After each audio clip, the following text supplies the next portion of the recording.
자, 오늘 10장 들어가면은 아직도 바로는 이렇게 하나님 앞에 여러 가지 재앙을 지금 받고 있으면서 재앙을 통해서 하나님께서 하나님의 뜻을 분명히 지금 보여주고 계시는데도 바로는 거기에 순종할 마음이 없어요. 끝까지 고집을 부리고 있어요. 자, 그래서 하나님께서 또 모세를 부르셔서 이제 바로에게 다시 가서 이스라엘 백성들을 보내라고 요구를 하게 됩니다.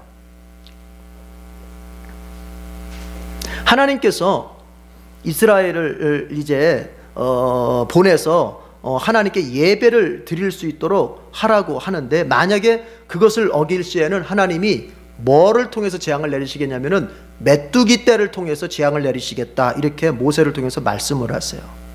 이 메뚜기 떼 재앙은 너희 조상들이 이제까지 보지도 못했던 그런 메뚜기 떼일 것이다. 원래 중동 지방은 메뚜기 떼 이동들이 자주 있어요. 그러니까 메뚜기 떼 피해들이 자주 있어요, 중동 지방은. 그런데 하나님께서 지금 하시는 얘기는 뭐냐면, 그런 일반적인 메뚜기 떼의 재앙이 아니라 너희가 이제까지 전혀 보지도 못했던, 그리고 앞으로도 볼 수 없는 그런 메뚜기 떼. 즉 여러분, 같은 자연 현상이라도요, 하나님께서 그것을 특별히 사용할 때는 더 무서운 거예요, 그게. 예? 그러니까 원래 중동 지방에 메뚜기 떼의 피해가 있지만 이것은 그런 일반적인 자연재해가 아니라 하나님께서 아주 재앙을 내리시려고 작정을 하고 하나님의 어떤 초월적인 힘, 하나님의 어떤 신비한 힘으로 메뚜기 떼를 더 몰아서 재앙을 내리겠다는 거예요. 그래서 너의 궁궐과 너의 모든 신하의 집과 이집트 모든 사람의 집에 메뚜기가 가득 찰 것이다. 집집마다 아주 메뚜기 떼로 가득 찰 것이다. 그리고 땅이 어떻게 됐느냐, 메뚜기로 덮여서 땅이 보이질 않을 것이다. 땅이. 생각만 해도 끔찍하잖아요, 생각만 해도. 근데 하나님께서 그렇게 하시겠다는 거야. 네. 자, 그러자 이제 바로의 신하들이 바로에게, 여러분 바로는 이집트의 왕이잖아요. 이제 바로에게 얘기해요. 임금님, 빨리 이 사람들 내보냅시다. 이 사람들 빨리 내보내지 않으면 우리가 지금 망할 것 같으니까 빨리 내보내자고. 그래서 이제 바로가 모세를 불러요. 불러가지고는, 자, 좋다, 니네 원하는 대로 가서 하나님 앞에 가서, 니네 하나님 앞에 가서 예배 드려라. 자, 그런데 누가 갈 거야? 누구 데리고 갈 거야? 이렇게 물었어요. 그러니까 모세가 뭐라 그러냐, 9절 한번 보실까요? 9절.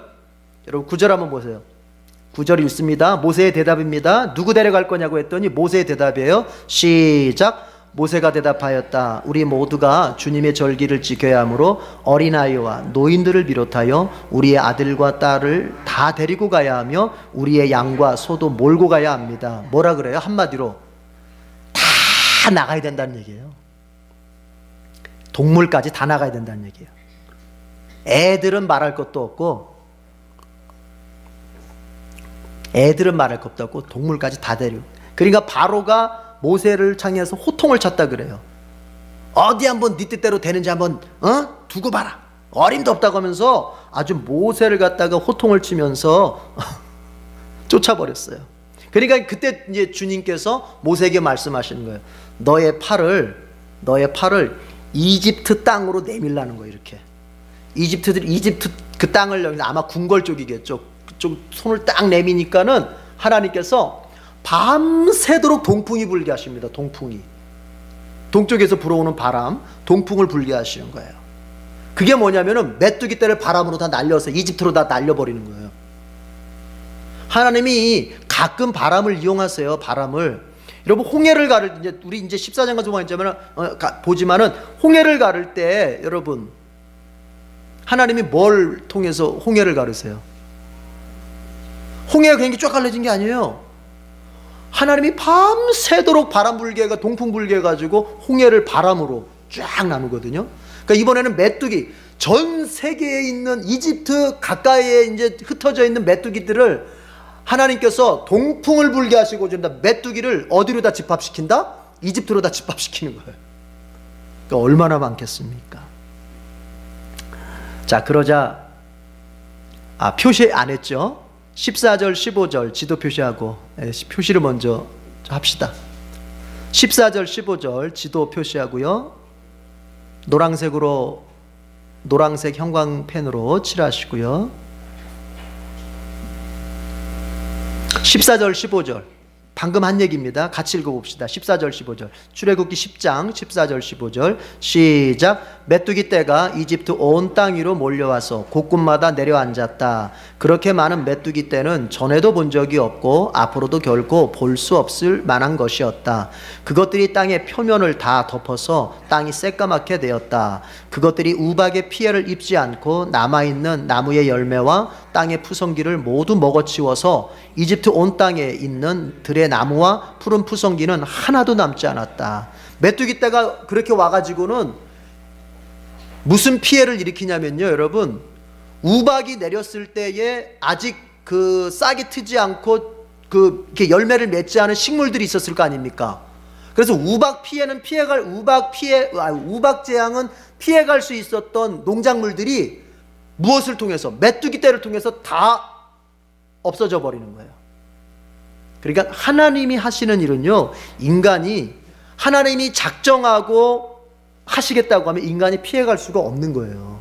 그러니까 우박 재앙은 피했지만 그 피해서 남은 모든 농작물을 하나님이 메뚜기 떼를 총동원해 가지고 다 갉아먹게 만들어 버리는 거예요. 그래서 하나도 없다는 거 아닙니까? 나무는 물론이고 푸른 푸성기 하나, 풀포기 하나, 풀잎 하나도 없다는 거예요. 하나도. 땅이 완전히 사막화되는 거예요. 사막화. 무섭죠. 그러자 바로가 이제 모세와 아론을 급히 불러서, 자, 내가 잘못했다. 자, 니들 떠나라. 좋다. 니네 떠나라. 이렇게 얘기를 하게 돼요. 우리가 바로 얘기할 때 항상 기억하자 그랬죠. 이것은 진짜 회개다, 가짜 회개다. 잘못했다고 하는데 16절에 보니까 내가 너희와 너희 주 하나님께 죄를 지었다 그랬잖아요. 이거 진짜 회개다, 가짜 회개다. 가짜 회개라고 그랬죠. 가짜 회개의 특징이 뭐라고요? 가짜 회개의 특징은 재앙만 무서워하는 거예요. 받을 벌만 무서워하는 거예요. 진짜 회개의 특징은 뭐예요? 하나님과의 관계를 아파하는 거예요. 하나님과 나와의 관계를 아파하는 게 진짜 회개고, 재앙만 무서워하는 게, 그래서 그 재앙만 피해가고 싶은 게 가짜 회개의 특징이에요. 이게 핵심이에요, 여러분. 핵심. 제가 정리해 드릴 수 있도록 짧게 말씀해 드리는 거예요, 압축해서. 진짜 회개의 특징은 뭐라고요? 하나님과 나와의 관계를 아파하는 회개라면, 가짜 회개의 특징은 재앙만 피해가고 싶어 한단 말이에요. 그래서 그런 사람, 가짜 회개를 한 사람들은 어떻다? 만약에 내가 죄 짓고 며칠 지나가 봤는데 재앙이 없어. 내가 죄 짓고 몸이 이쪽 한 군데가 좀 뭔가 아파했을 때는 아이고 하나님 벌써 딱 찔리니까 아이고 하나님 죄송합니다. 제가요 하나님께, 근데 병원 가서 다 검사해 봤더니 괜찮대. 그러면 어떠냐? 마음이 다시 은근히 변하는 거예요. 이게 가짜 회개라는 거예요. 그러나 진짜 회개는 어떻다고요? 이 죄가 어디에 영향을 미쳤어요? 하나님과 나와의 관계에 영향을 미쳤어요. 하나님께서 나를 얼마나 마음 아파하실지, 내가 그분의 마음을 아프게 해드리고 그분 앞에서 내가 사랑을 받아야 되는데 사랑받지 못할 관계가 된 것 같아서 너무 괴로운 거예요. 막 이게 답답해지는 거예요. 그게 진짜 회개예요. 근데 바로는 지금 가짜 회개예요, 진짜 회개예요? 가짜 회개예요. 왜 그런가 하면은, 자 보세요. 자, 그렇게 이제 모세에게 내가 잘못했다 하니까 모세가 나와서 하나님께 기도합니다. 하나님, 바로가 잘못했대네요. 이제 메뚜기 떼 좀 걷어주세요 했더니, 이제 반대로 하나님께서 무슨 풍? 서풍을 불게 해가지고 메뚜기 떼로 다시 다 홍해바다 쪽으로 다 집어넣어 버렸어요. 다 메뚜기 떼를 치워버렸어요. 그랬더니 바로의 마음이 어떻게 됐어요? 20절 다 같이 20절 메뚜기 떼를 치워버리니까 하나님께서 20절 시작. 그러나 주님께서 바로가 여전히 고집을 부리게 하셨으므로 바로는 여전히 이스라엘 자손을 내보내지 않았다. 회개가 안 됐어요. 여러분, 진짜 회개는 반드시 따라오는 게 있어요. 그게 뭐냐면 변화된 삶이에요. 누군가가 사람들이 자꾸 회개의 초점을 눈물과 콧물 쏟고 이렇게 막 감정적인 어떤 그런 거에 두는데, 여러분, 눈물을 10리터를 쏟았어도 그 사람이 그 기도 후에 변화된 삶을 살려고 애쓰는 모습이 안 나오면 눈물을 10리터를 쏟았어도 그건 가짜 회개예요. 눈물 콧물 쏟는 게 그게 중요한 게 아니에요. 제가 왜 얘기를 듣냐면, 제가 어렸을 때 제가 다른 교단의 교회를 다닐 때는 눈물 흘리는 게 회개의 징표라고는 얘기를 제가 그렇게 배웠었어요. 그러나 그건 아니에요. 눈물을 흘려놓고 또다시 죄를 짓는 게 인간이란 말이에요. 인간. 그게 중요한 게 아니에요. 바로도 마찬가지예요. 미안하다, 잘못했다, 내가 하나님 앞에 죽을 죄를 졌다. 그러나 어때요? 하나님이 메뚜기 때 싹 치워버리니까 마음이 다시 쓱 옛날로 돌아가고 싶은 거예요. 우리도 마찬가지입니다, 여러분. 우리가 주님 앞에 진심으로 회개했잖아요. 회개했어도요, 그 죄에 대한 유혹이 아직 있을까요, 없을까요? 있지요. 있지요. 그러나 회개를 진짜 진심으로 회개한 사람은 이제 반응이 어떻게 나오느냐 하면은 그 유혹 앞에서 안 돼, 난 주님 앞에 회개한 사람이야, 이렇게 나가는 것이에요. 이렇게 눈물이 중요한 게 아니에요. 변화가 중요한 거예요. 변화. 회개는 좋습니다. 자, 이 여전히 고집을 부려요. 아직도 고집을 안 내보내요. 안 내보내. 여러분, 이 표현 조심하라 그랬죠? 20절. 주님께서는 바로가 여전히 고집을 부리게 하셨다. 이거 조심해서 해석하라 그랬죠? 하나님께서 이런 거 아니라 그랬습니다. 하나님께서 바로가 좋은 길로 못 가도록, 그 마음을 계속 나쁜 길로 가도록 이렇게 붙잡아뒀다는 그런 얘기가 아니라 그랬어요. 어떻게 이해하라 그랬죠? 그냥 놔둬버렸다 그랬죠? 여러분, 인간은 그냥 놔두면 선으로 기울어져요, 악으로 기울어져요? 지난번 우리 주일날에도 제가 했잖아요. 가만히, 죄성이라는 게 뭐라 그랬어요? 죄성이 뭐라 그랬어요? 인간을 가만히 놔두면 어느 쪽으로 기울어진다? 악으로, 죄 쪽으로 기울어지려고 하는 게 인간의 죄성이라 그랬죠. 그러면 저와 여러분이 구원을 받았지만, 그리스도의 피로 구원을 받았지만 아직도 죄성이 우리에게 남아있다고 고백한다면, 여러분, 그 고백은 장난스러운 고백이 아니라면 그 뜻은 무슨 뜻이냐면, 하나님이 나를 개입하셔서 붙잡아 주시지 않으면 나는 반드시 악을 행합니다, 이 뜻이에요. 하나님이 은혜로 나를 붙잡아 주시지 않으면 나는 반드시 악으로 향합니다. 이게 나는 아직도 죄성이 있어, 이 말 속에 포함되어 있는 거예요. 이걸 몰라요, 그리스도인들이. 그러니까 무슨 죄성이 있는 것과 내가 악을 행하는 것, 내지는 선을 행하는 게 전혀 어떤 관계가 없이, 죄성이 있다는 말은 무슨 그냥 자연스럽게 하는데 그게 무슨 뜻인지를 몰라요. 무슨 뜻이에요?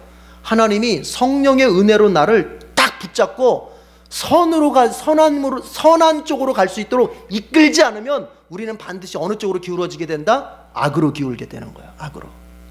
그래서 오늘 하루 내가 살면서 하나님 보시기에 선한 쪽으로 내 발걸음을 돌리려고 애썼다. 그건 내 공로다, 하나님의 은혜다. 내 공로다, 하나님의 은혜다. 내 의다, 하나님의 은혜다. 내 자랑이다, 하나님의 은혜다. 하나님의 은혜라는 거예요. 우리는 어느 경우에서든지 우리가 선한 삶을 살고 우리가 하나님 보시기에 합당한 삶을 살아놓고도 우리는 감히 하나님 앞에 자랑할 수 없는 것은, 하나님이 나를 붙들어서 끌고 가시지 않으면 우리는 악으로 기울어질 수밖에 없는 그 죄성을 우리 몸에 너무나도 깊숙이 가지고 있어요. 깊숙이. 이걸 기억해야 돼요. 그래서 여러분, 새벽마다 내지는 우리가 주님 앞에 늘 기도하면서, 기도하는 제목이 뭐냐면, 성령이여 오늘도 나를 붙들어서 하나님 쪽으로 갈 수 있게 해달라고, 이 기도를 드려야 되는 거예요. 저와 여러분이 우리는 아직도 죄성이 있어, 이것을 진심으로 고백한다면 기도 안 하고 살 수 없어요.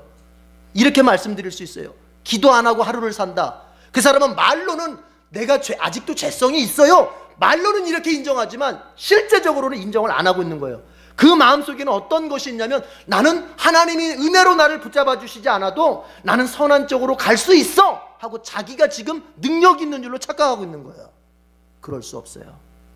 하나님께서 바로를 여전히 고집 부리게 하셨다고 하는 것은, 바로가 고집을 부릴 수 있도록 고집 부리는 쪽으로 이끌어갔다는 얘기가 아니라, 바로는 하나님이 은혜로 선한 쪽으로, 바로가 선한 쪽으로 갈 수 있도록 하나님이 은혜로 강제로 이끌지 않으면 바로는 가만히 놔두면은 어차피 어디로 가게 돼 있다? 악으로 가게 돼 있는 거예요. 지 고집대로 가게 돼 있는 거예요. 그러니 여러분, 이걸 아셔야 돼요. 뭔지 아세요? 내 욕망을 꺾으려고 하나님께서 나를 불편하게 만들 때 이게 은혜인 줄 아세요. 근데 자꾸 기독교인들이 그걸 불편해해. 그걸 불편해한다고요.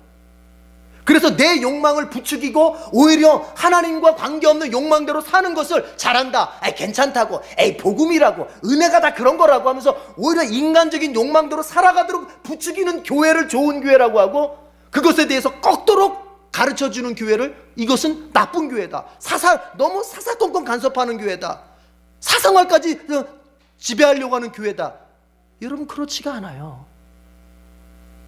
하나님이 나의 사생활 구석구석까지 은혜로 붙잡아 주시지 않으면 우리도 모르는 사이에 악으로 기울 수 있는 게 우리의 모습이에요. 이걸 믿으십니까?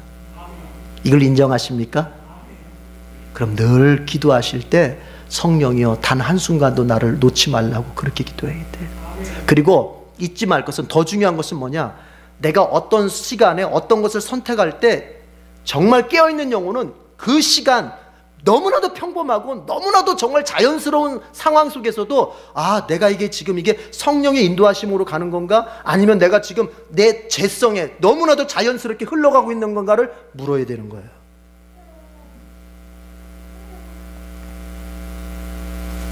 자, 바로가 그렇게 고집을 부렸습니다. 이제 하나님께서 모세에게 경고 없이 또 하나의 재앙을 내리도록 요청을 합니다. 명령을 하십니다. 자, 22절을 보겠습니다. 22절. 자, 22절.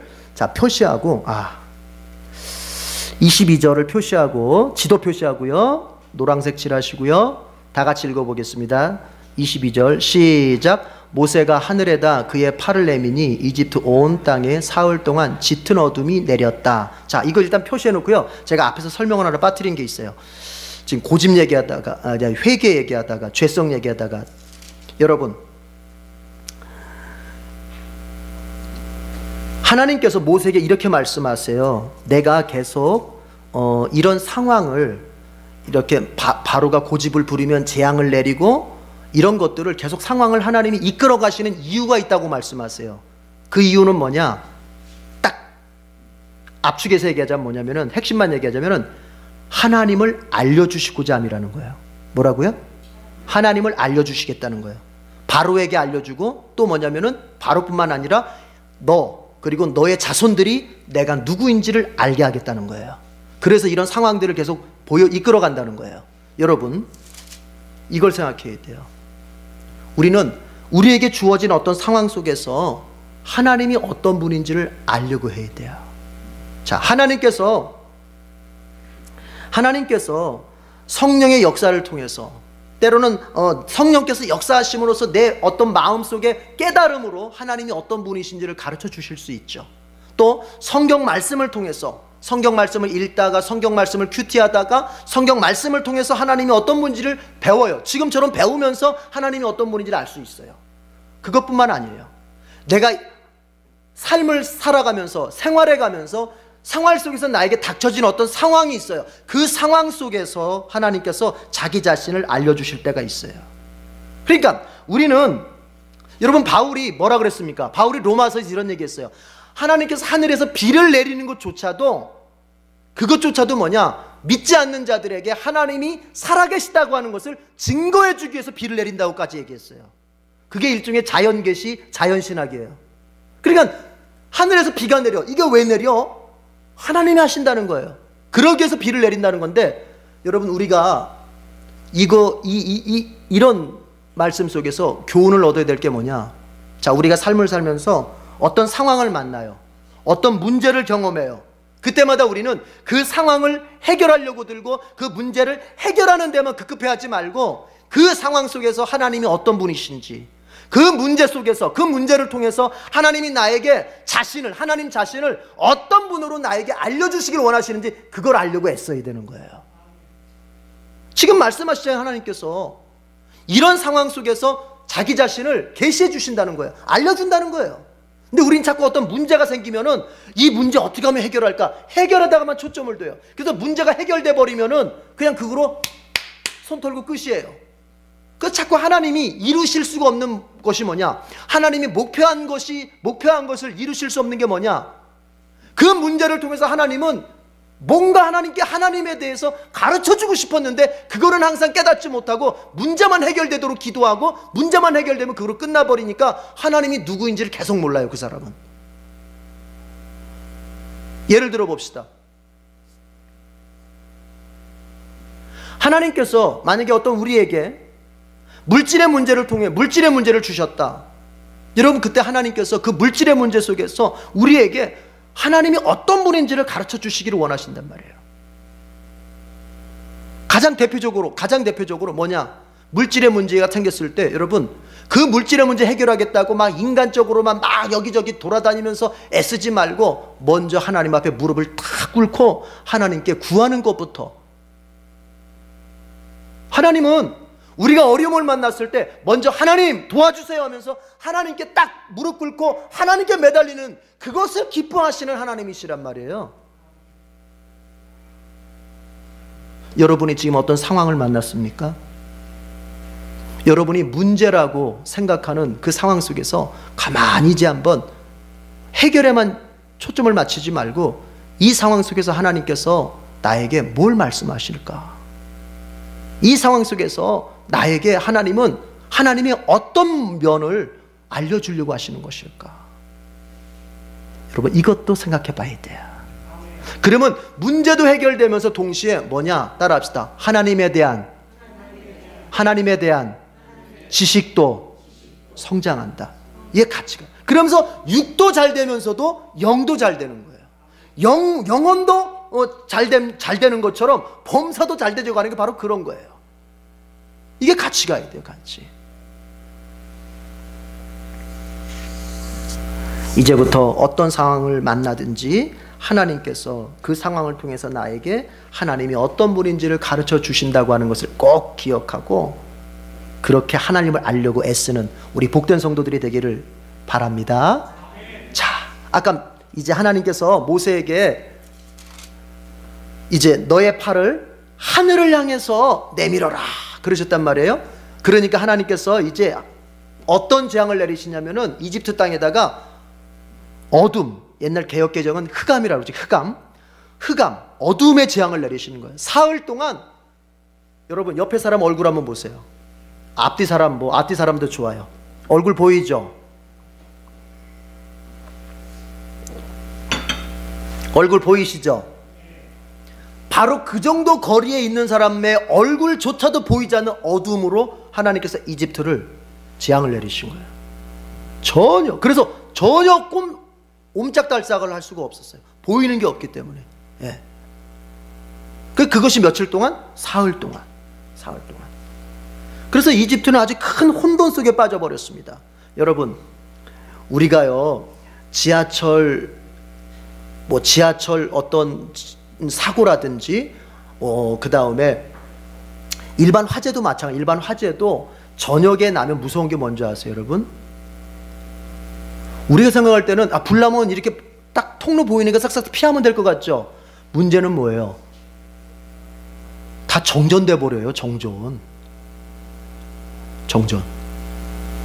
지금 세월호 그 배 인양하고 있잖아요.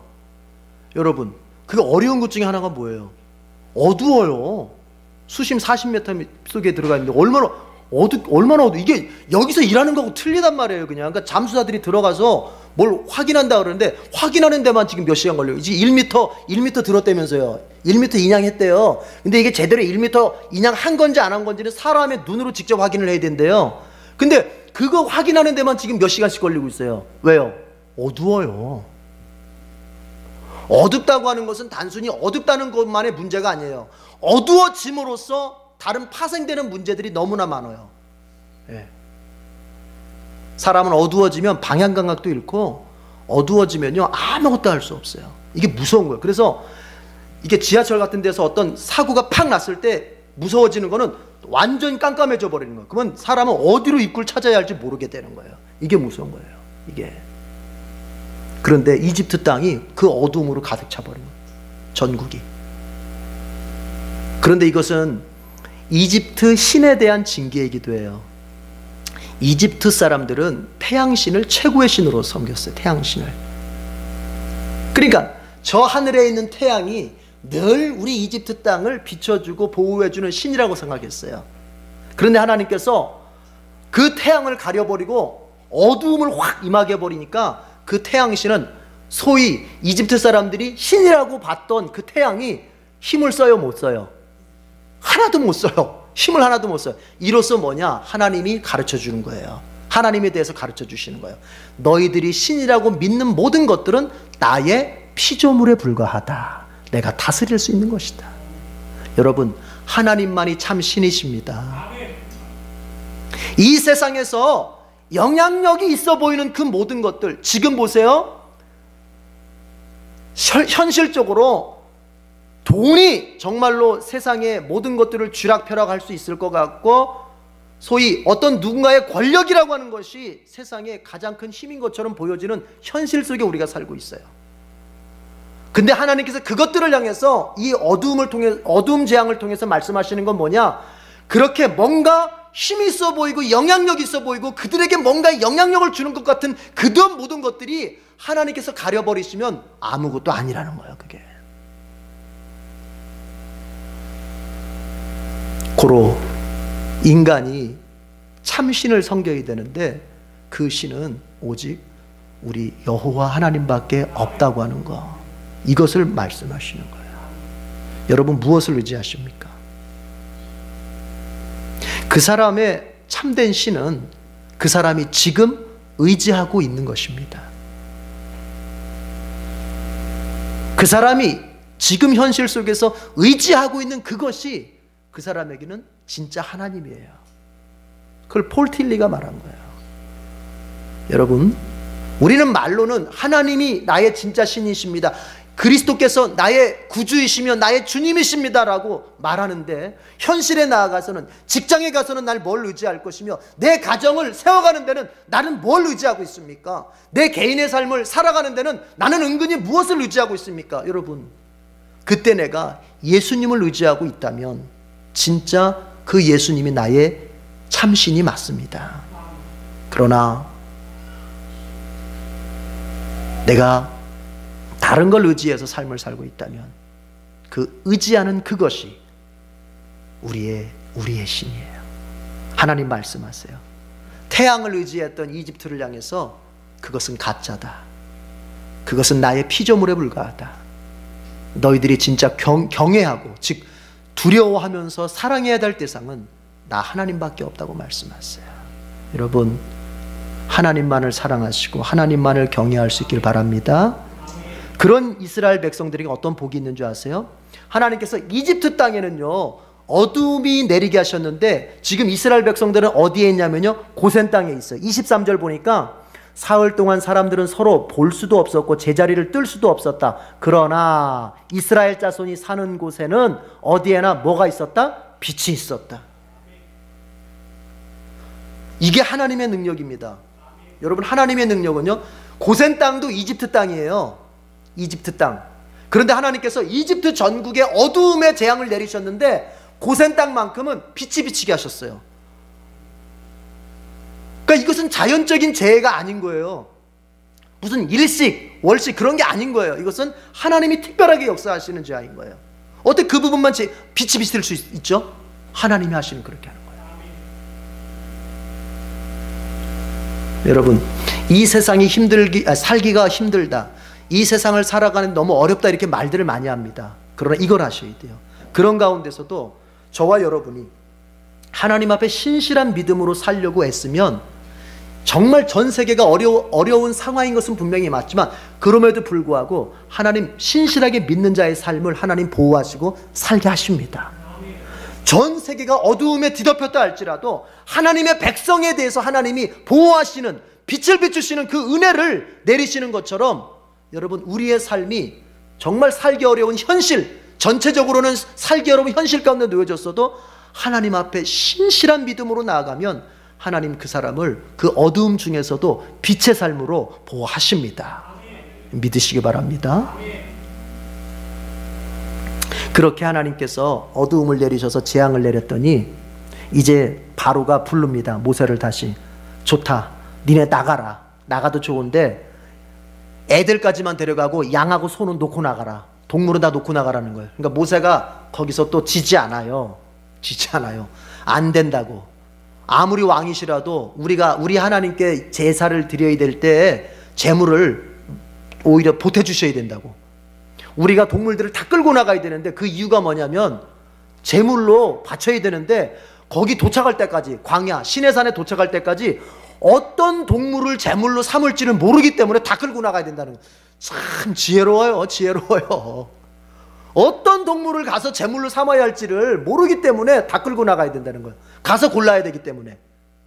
뭐라고요? 가서 골라야 되니까 일단 여기서는 어떻게 해야 된다? 다 나가야 된다. 여러분 이걸 아셔야 돼요. 하나님의 관심이 지금 어디까지 있어요? 이스라엘 사람들의 양 한 마리, 소 한 마리까지 있어요. 이것은 단순히 동물을 끌고 가서 재물을 쓰겠다 게 아니라 하나님께서 하나님의 백성을 향한 관심은요, 그가 가진 양 한 마리, 소 한 마리까지도 하나님은 다 관심을 두는 거예요.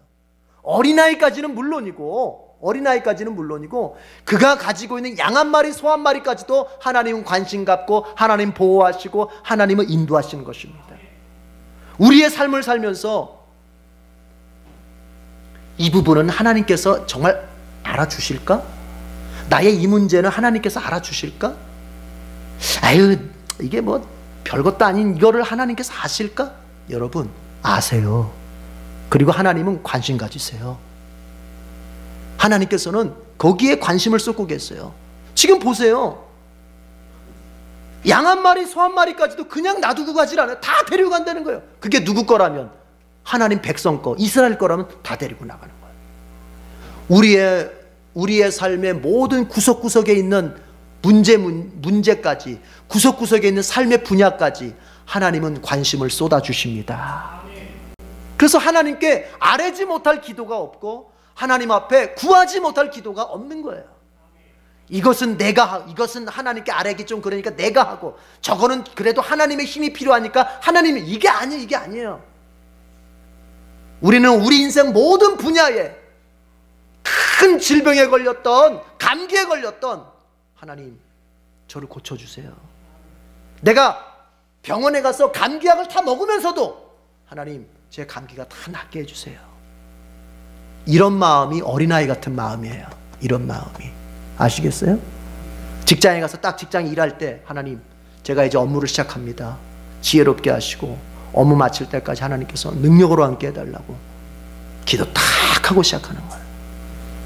자녀들 학교 보낼 때 하나님 뭐 시간이 돼서 자녀들 안고 기도해 주면 더 좋겠지만 그렇지 않을 때는 하나님 우리 자녀들이 학교 가서 정말 하나님 영광 드러낼 수 있는 삶을 살고 배워야 할 공부들 잘 감당해 주시고 이렇게 기도하는 거예요. 이렇게 기도하는 거예요. 하나님의 눈에는 우리의 그 어떤 것도 무관심의 대상이 아닙니다. 관심의 대상입니다. 믿으십니까? 아울러 이것이 있어요. 아울러 그게 은혜라, 그게 긍정적인 측면이라면 우리가 조금 부정적인 측면에서 본다면 우리의 삶의 어떤 부분도 하나님 앞에 감출 수가 없는 거예요. 사람은 안 보니까 괜찮겠지. 더 중요한 건 하나님이 보고 계시는 그 눈동자예요. 우리의 어떤 부분도 하나님은 무관심하지 않다고 하는 것은 거룩의 측면에서도 마찬가지예요. 하나님은 됐다, 네가 예수 믿는다고 했으니 그거로 됐다가 아니에요. 하나님은 우리가 예수님 믿겠습니다, 이제부터 예수님 제자로 살겠습니다 고백한 순간부터는 이걸 아셔야 돼요. 우리의 구석구석까지 거룩해질 수 있도록 하나님은 만들어 가시기 시작하시는 겁니다. 그래서 나의 삶의 구석구석이 거룩하지 않고 불결함, 천박함으로 이게 나올 때는 하나님 그 부분을 거룩하게 만들기 위해서 때로는 나를 힘겹게도 하실 때도 있고 고난을 주실 때도 있는 거예요. 그래서 나의 삶의 모든 부분이 하나님처럼 거룩해질 수 있도록 만드신다는 것도 기억하셔야 돼요.